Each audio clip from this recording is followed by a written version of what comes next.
તો ગુજરાતમાં વરસાદની જે પરિસ્થિતિ છે હજી આગામી સમયમાં પણ ભારે વરસાદ જોવા મળી શકે છે। અત્યારના જે આપણે વરસાદ જોયો છે તો ખાલી ટ્રેલર છે, પિક્ચર આખું બાકી છે એવું અમે નહીં, પરંતુ કેટલાક હવામાન નિષ્ણાંતો કહી રહ્યા છે। કેમ એવું કહી રહ્યા છે અને શું પરિસ્થિતિ છે તે આપને સૌથી પહેલા જણાવી દઈએ। તો અમે આપને 24 કલાક પહેલા પણ આગાહ કર્યા હતા કે એવો વરસાદ આવશે કે કદાચ 24 થી 36 ઇંચ વરસાદ થઈ જાય, અને આપણે જોયો દક્ષિણ ગુજરાતમાં થયો છે। એના મુખ્ય કારણ કયા છે? શિયર ઝોન અને ચોમાસાની આ ધરી, એની સાથે સાથે એક જે સર્ક્યુલેશન આવી રહ્યું છે, જે આપણે ગઈકાલે પણ વાત કરી હતી, થોડા સમય પહેલા પણ અમે આપને જણાવ્યું હતું કે મધ્યપ્રદેશથી આખી સિસ્ટમ આવી રહી છે કે જે મધ્ય ગુજરાત, ઉત્તર ગુજરાત અને દક્ષિણ ગુજરાતના વિસ્તારોને અસર કરી શકે। જેના સિસ્ટમ બાદ વધુ એક સિસ્ટમ પણ આવશે કે જે પશ્ચિમ બંગાળની ખાડીમાંથી ઉદ્ભવશે। એનો ટ્રેક હજી જાહેર નથી થયો અથવા તેનો ટ્રેક હજી સુધી નથી આવ્યો, પરંતુ આ બે મુખ્ય કારણ અને તેની સાથેની આ જે લો પ્રેશર સિસ્ટમ છે જે આગળ વધી રહી છે, જેનો ટ્રેક અત્યાર પ્રમાણે મધ્ય ગુજરાત અને ઉત્તર ગુજરાતનો વિસ્તાર જોવા મળી રહ્યો છે। આવનાર સમયમાં પણ ટ્રેકમાં બદલાવ થશે તો અમે આપને જાણ કરીશું। પરંતુ અહીંયા બીજી એક મહત્વની વાત, હવામાન નિષ્ણાંત અત્યારે શેટ્ટીનું અનુમાન છે 24 થી લઈ અને 26 જુલાઈમાં સિસ્ટમ ઉત્તરથી મધ્ય ગુજરાત તરફ આગળ વધશે। જે સિસ્ટમની આપણે વાત કરી કે મધ્ય પ્રદેશથી જે સિસ્ટમ આવી રહી છે તે સિસ્ટમ ઉત્તર અને મધ્ય ગુજરાત તરફ આગળ વધશે। ઉત્તર તરફ વરસાદની તીવ્રતા વધતી જશે। જે ઉત્તરમાં વરસાદ નથી આવ્યો ત્યાં આગળ તીવ્રતા એકદમ વધારે હશે। ઉત્તર મધ્ય ગુજરાતમાં વરસાદની માત્રા પણ વધી જશે। હવે અહીંયા આગળ 24 થી 32 ઇંચ વરસાદ થઈ શકે છે તેવા વિસ્તાર કયા છે? જે લાલ રંગની અંદર આપ જોઈ રહ્યા છો તે હવામાન નિષ્ણાંત અથર્યા શેટ્ટી પ્રમાણે 24, 25 અને 26 જુલાઈ દરમિયાન 24 થી 32 ઇંચ વરસાદ થઈ શકે છે।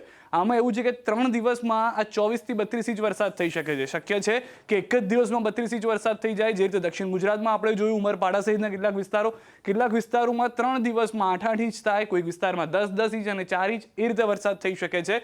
પરંતુ આજે લાલ રંગમાં જોઈ રહ્યા છો બનાસકાંઠા, સાબરકાંઠા, અરવલ્લી, મહીસાગર, પંચમહાલ, દાહોદ, ખેડા, આણંદ, અમદાવાદ, ગાંધીનગર અને મહેસાણા, આ તમામ વિસ્તાર રેડ ઝોનમાં છે। એટલે કે ત્યાં આગળ 24 થી 32 ઇંચ વરસાદ 24 તારીખથી લઈ અને 26 તારીખ સુધીમાં થઈ શકે છે। ત્યારબાદ ઓરેન્જ રંગમાં એટલે કે જે નારંગી રંગમાં જોઈ રહ્યા છો તે વિસ્તારો છે કચ્છ, વાવ-થરાદ, પાટણ, સુરેન્દ્રનગર, મોરબી અને રાજકોટ। આ વિસ્તારો એવા છે કે જ્યાં આગળ પણ 10 થી લઈ અને 16 ઇંચ વરસાદ થઈ શકે છે। દક્ષિણ ગુજરાત કે જ્યાં આગળ અત્યારના સરવાળો આપ જોવા જાઓ તમામ વિસ્તારોનો, તાલુકાનો, તો 100 ઇંચથી વધુ વરસાદ તમામ વિસ્તાર દક્ષિણ ગુજરાતની વાત કરી રહ્યા છે ત્યાં આગળ જોવા મળી રહ્યો છે।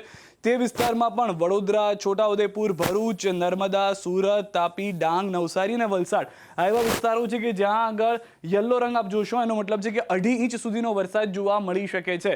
આપણે ફરી એક વખત જણાવી દઈએ કે લાલ એટલે કે રેડ કલરમાં જે છે તે વિસ્તાર અને ઓરેન્જ રંગમાં, નારંગી રંગમાં જે જોવા મળી રહ્યા છે તે વિસ્તારની અંદર 3 દિવસમાં 24 તારીખથી લઈ અને 26 તારીખ સુધીમાં 24 ઇંચથી લઈને 32 ઇંચ અને તેની સાથે સાથે 10 ઇંચથી લઈ અને 16 ઇંચ વરસાદ જે છે તે જોવા મળી શકે છે। શક્ય છે કે એક જ દિવસમાં તમામ વિસ્તારમાં વરસાદ થઈ જાય, શક્યતા એ પણ છે કે 3 દિવસમાં રોકાઈને વરસાદ આવે। અને અત્યારના જે સિસ્ટમ મધ્યપ્રદેશથી આગળ વધી રહી છે, જે મોન્સૂન ટ્રફ છે એટલે કે વરસાદની જે ધરી છે તે પણ અત્યારના ગુજરાત તરફ છે। આ બધા મુખ્ય કારણ માનવામાં આવી રહ્યા છે જેના કારણે ગુજરાત ઉપર, ખાસ કરીને મધ્ય ગુજરાત અને ઉત્તર ગુજરાત ઉપર ભારે વરસાદની શક્યતા જોવામાં આવી રહી છે।